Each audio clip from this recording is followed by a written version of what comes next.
Hi everyone, in this video I am explaining how to do the matrix subtraction.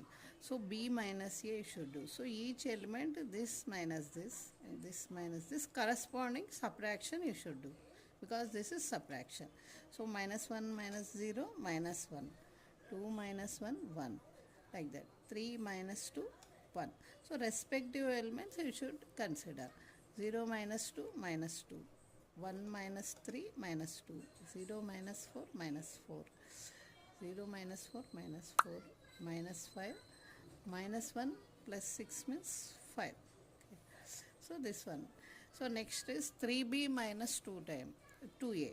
So 3, this one, and this is also same manner subtraction. Minus 3 minus 0 means minus 3, first element.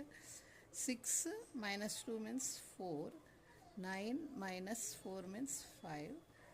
0 minus 4 means minus 4. 3 minus 6 means minus 3. 0 minus 8 means minus 8.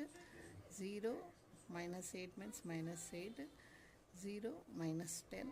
Okay. Next, minus 3 plus 12. Okay. So plus 9. So this is the answer for this 3b minus 2a. Okay.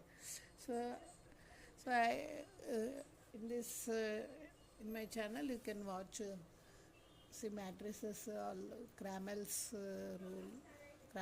rule, Gauss-Jordan method, and any inverse method, all I explained. You can watch them. Okay. Thank you for watching.